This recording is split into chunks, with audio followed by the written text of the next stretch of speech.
sahabat pemasyarakatan, berjumpa kembali dengan saya Haki. Dan saya Hambali. Kami akan menemani Anda dengan berbagai berita seputar pemasyarakatan di minggu ini. Ya, untuk menyaksikan berita apa saja yang ada di minggu ini, tetap bersama kami dalam Apa Kabar Pemasyarakatan.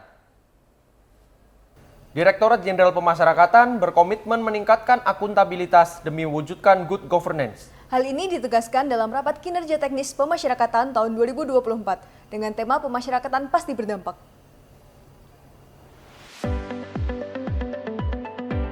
Direktorat Jenderal Pemasyarakatan berkomitmen meningkatkan akuntabilitas demi mewujudkan tata kelola pemerintahan yang baik atau good governance. Pemasyarakatan yang memberikan dampak nyata bagi warga binaan, masyarakat umum, bangsa dan negara menjadi tujuan utama. Hal ini diungkapkan Direktur Jenderal Pemasyarakatan Reinhard Silitonga dalam rapat kerja teknis pemasyarakatan tahun 2024 yang digelar di Jakarta 27 hingga 29 Februari lalu. Dihadiri oleh pimpinan tinggi Ditjenpas, Kepala Kantor Wilayah Kementerian Hukum dan HAM, Pembimbing Kemasyarakatan Ahli Utama, Kepala Divisi Pemasyarakatan dan Kepala Unit Pelaksana Teknis Pemasyarakatan Wilayah DKI Jakarta, Banten, dan Jawa Barat. Rakernispas ini menjadi wadah untuk berdiskusi dan bertukar pikiran untuk memberikan kinerja terbaik pemasyarakatan. Berkolaborasi dengan Badan Pengawasan Keuangan dan Pembangunan dan PPM Manajemen, pada Rakernispas, Ditjenpas juga menyusun dokumen manajemen risiko pemasyarakatan. Tak hanya itu, para pimpinan tinggi Pratama juga memberikan pengarahan teknis agar kinerja pemasyarakatan dapat menjawab tantangan dan kebutuhan di lapangan.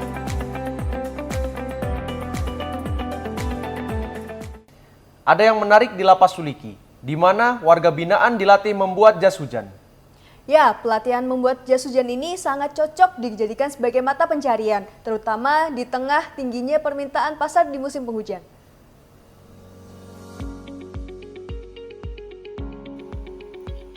Pembinaan kemandirian di Lapas Kelas 3 Suliki berhasil meningkatkan keterampilan dan kreativitas warga binaannya. Melalui pelatihan yang digelar bekerjasama dengan Lembaga Pendidikan dan Pelatihan Multiflash ini, warga binaan menghasilkan produk jas hujan yang memiliki nilai jual.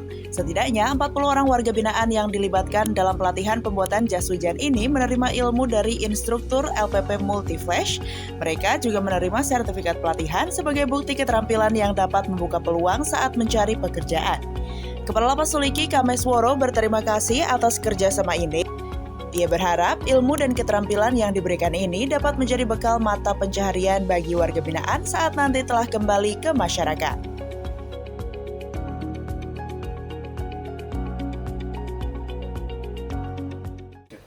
Produk karya warga binaan berhasil curi perhatian pengunjung di pameran Kampung Hukum Mahkamah Agung maupun pameran International Handicraft Trade Fair Inacarf tahun 2024. Mejengnya produk karya warga binaan di kedua pameran ini merupakan langkah untuk memperkenalkan lebih luas produk mereka kepada masyarakat.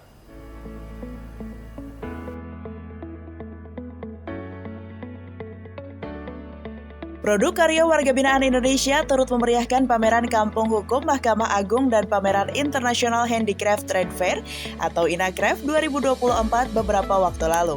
Produk karya warga binaan ini mampu mencuri perhatian pengunjung di kedua pameran yang digelar pada waktu berbeda di Jakarta Convention Center tersebut. Produk yang dipamerkan mencakup berbagai hasil kerajinan tangan seperti rajutan, batik, lukisan, handicraft, aksesoris, hingga produk fashion yang dihasilkan oleh warga binaan dari 10 unit pelaksana teknis pemasyarakatan, diantaranya keikutsertaan pada pameran ini merupakan upaya untuk memperkenalkan produk-produk karya warga binaan yang tak kalah saing dengan produk UMKM lainnya kepada masyarakat luas, sekaligus berbagai bentuk dukungan terhadap potensi dan kreativitas warga binaan.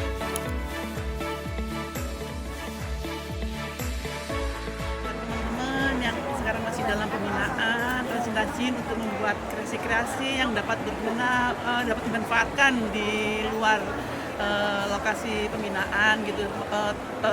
Barang-barang yang bisa digunakan untuk sehari-hari. Aja sih. Kagum juga ya dan nggak nyangka gitu ya.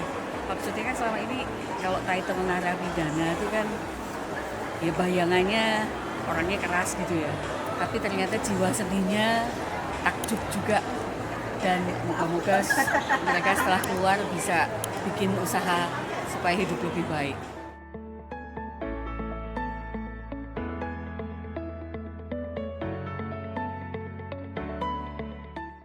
3 orang narapidana terorisme Lapas Cilacap berikrar setia pada Negara Kesatuan Republik Indonesia.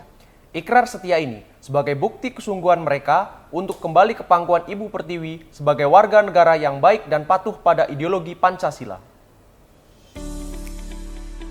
3 warga binaan tindak pidana terorisme Lapas Cilacap berikrar setia kepada Negara Kesatuan Republik Indonesia beberapa waktu lalu. Ikrar setia ini merupakan bentuk komitmen mereka untuk kembali ke pangkuan Ibu Pertiwi, melepaskan diri dari segala aksi dan ideologi terorisme, dan kembali menjadi warga negara yang baik di pada ideologi Pancasila dan Undang-Undang Dasar 1945. Kepala Lapas Cilacap, Dedi Cahyadi, mengatakan ikrar setia ini menjadi salah satu bukti keberhasilan pembinaan narapidana yang dilakukan Lapas Cilacap melalui program deradikalisasi. Ia berharap ikrar setia ini dapat memotivasi warga binaan tindak pidana terorisme lainnya untuk melakukan hal yang sama. Prosesi ikrar setia ini turut dihadiri Kepala Badan Nasional Penanggulangan Terorisme Kabupaten Cilacap, Kepala Kepolisian Sektor Cilacap Tengah, Densus 88 Anti Teror Kabupaten Cilacap, Kodim Kabupaten Cilacap, Kementerian Agama, Balai Pemasyarakatan Nusa Kambangan, beserta Forum Komunikasi Daerah Kabupaten Cilacap. Hari ini alhamdulillah tadi kita melaksanakan 3 orang warga binaan pemasyarakatan yang sebelumnya itu lebih kurang 30 orang dari Rutan Cikias dan 27 ditempatkan di Nusa Kambangan, 3 di tempat kami, dan hari ini mereka melaksanakan ikrar selama 3 bulan 14 hari. Alhamdulillah mereka mengikuti kegiatan pembinaan dengan baik, termasuk kegiatan keterampilan, dan ini murni itikat atau niat dari mereka untuk kembali ke NKRI, dan alhamdulillah dibantu teman-teman dari BNPT, Densus, dan Kemenak, dan beberapa stakeholder yang lainnya. Dan mudah-mudahan ke depan, karena kita masih ada 1 orang lagi yang belum melaksanakan ikrar, bisa kita laksanakan seperti itu.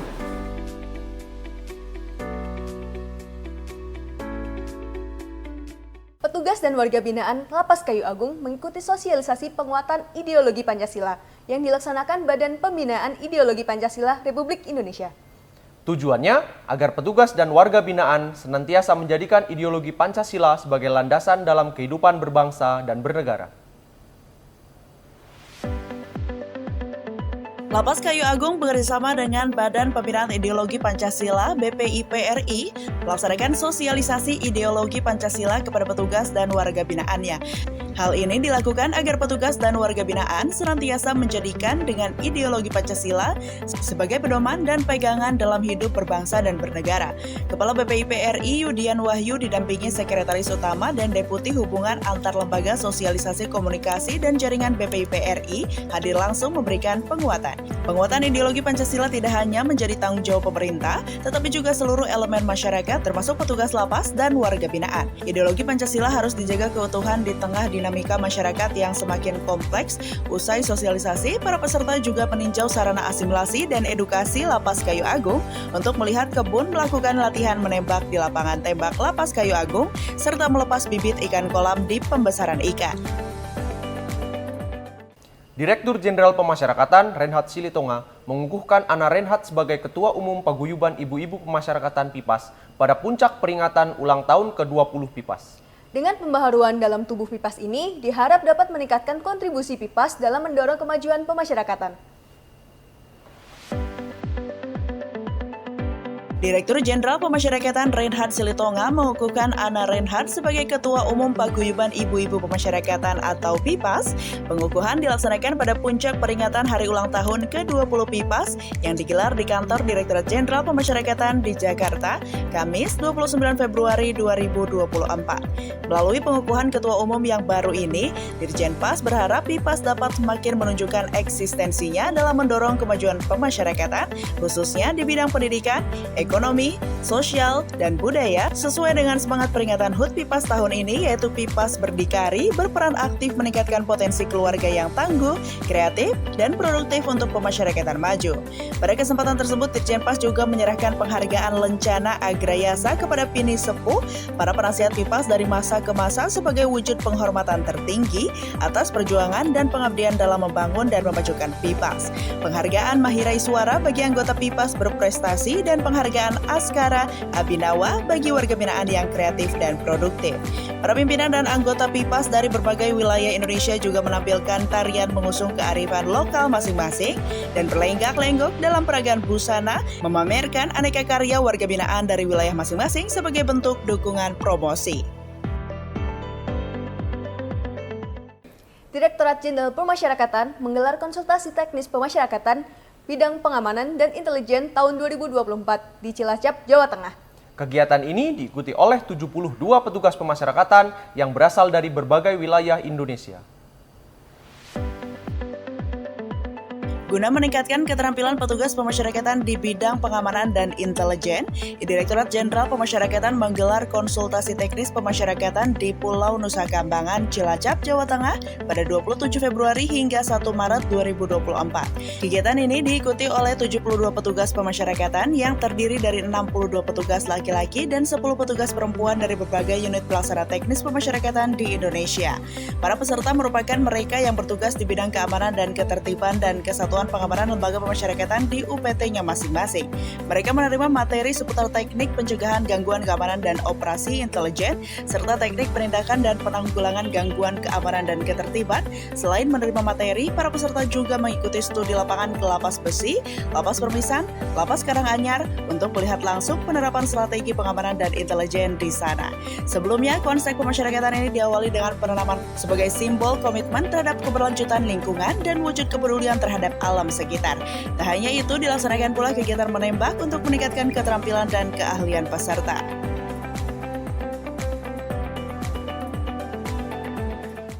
Sahabat pemasyarakatan, sekian informasi yang dapat kami sajikan di minggu ini.